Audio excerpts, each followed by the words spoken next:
Greetings and salutations, fellow students. I would like to talk to you today about Level 5 Leadership, the Triumph of Humility and Fierce Resolve. My name is Luke Setzer. I am a distance learning student with EGS 6039 Engineering Leadership. I want to begin with a story about Darwin E. Smith. Who was Darwin E. Smith? Darwin E. Smith commenced his leadership of Kimberly-Clark, a paper company, in 1971. And his story serves as a role model for Level 5 leadership. The remainder of this presentation will consistently refer back to his story. What was Kimberly-Clark like before Darwin E. Smith took the reins of the helm? Kimberly-Clark was basically a sleepy company in a tired industry, the paper production industry. The returns on their investment for their stock portfolio was mediocre, no better than the most common marketplace participants. This graph shows the good but not great performance of Kimberly-Clark versus the general market before Darwin Smith commenced as CEO.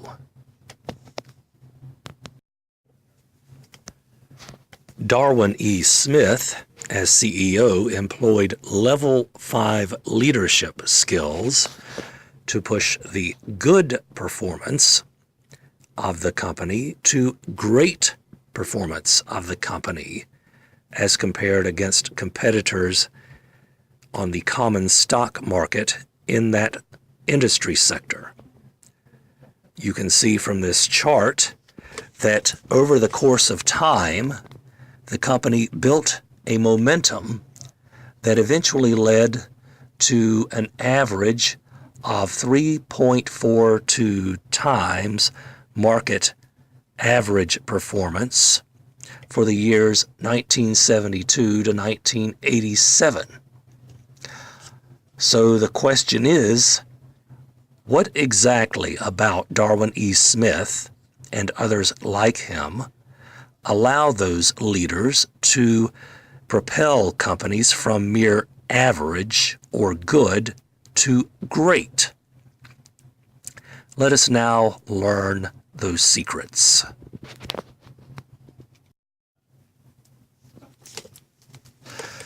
Jim Collins and his team of researchers published results of the answer to the big question: what qualities set leaders like Smith apart from all others? In Jim Collins' book, Good to Great. Using normalized empirical research, they were able to distill a set of qualities of top leaders who produced outstanding results with their companies over time. So let's take a look. As mentioned earlier, Jim Collins and his team conducted a study of many hundreds of companies in various industry sectors to evaluate their market performance. And after a very lengthy empirical search, and a great deal of thought and effort and distillation, he and his team isolated 11 companies that were well above average in their performance. And each of those companies went through a critical transition point when the new Level 5 leader took the helm of the organization. This chart shows a direct comparison company graph versus the good to great companies graph. As you can see, the horizontal axis shows years from transition, and that is on the horizontal axis, and on the vertical axis, it shows a ratio of cumulative stock returns to general market. The good to great companies showed a transition that yielded well above average returns on investment for those who held stock with these commonly stock-traded companies.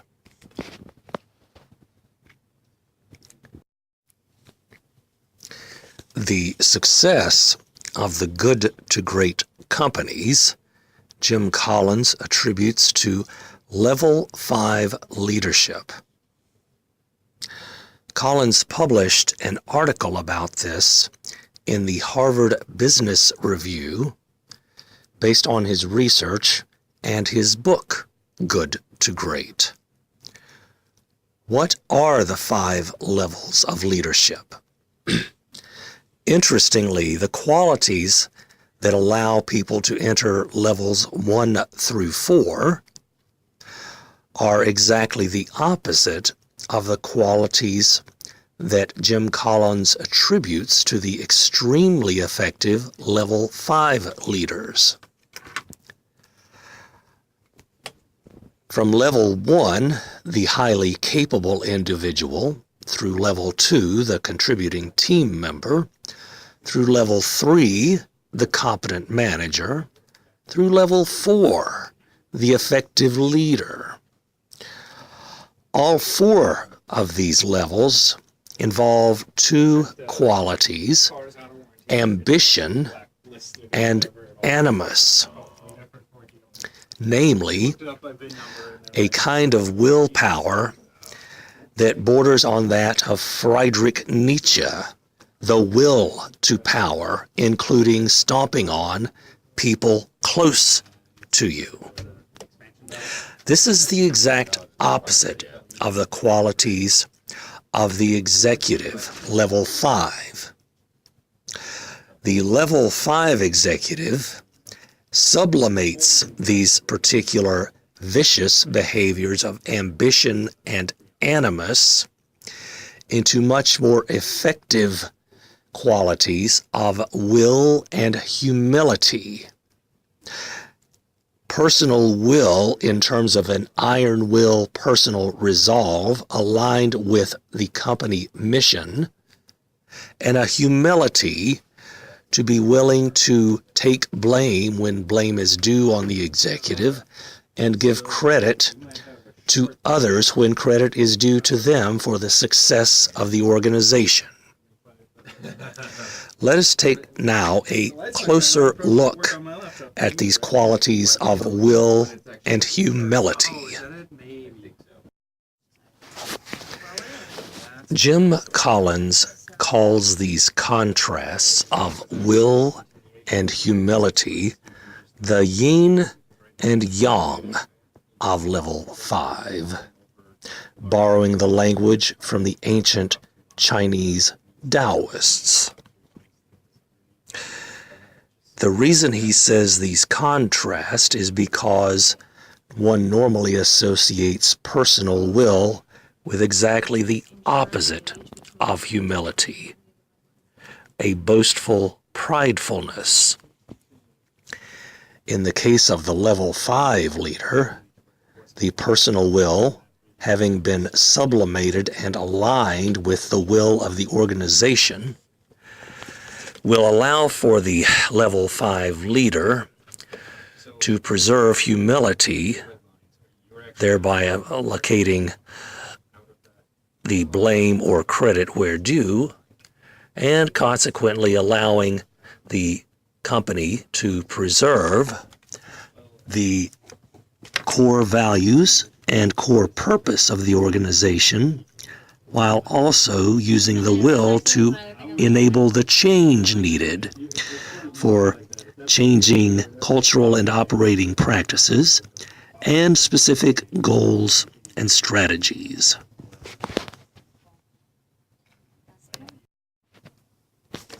Let us now discuss the metaphor of the window and the mirror in terms of how level 4 versus level 5 leaders issue credit or blame. Whether they're looking out the window or looking in the mirror, the ambition versus the will, the animus versus the humility displays itself in full bloom. Consistently, level 4 leaders try to take all the credit or for themselves or issue all the blame to others.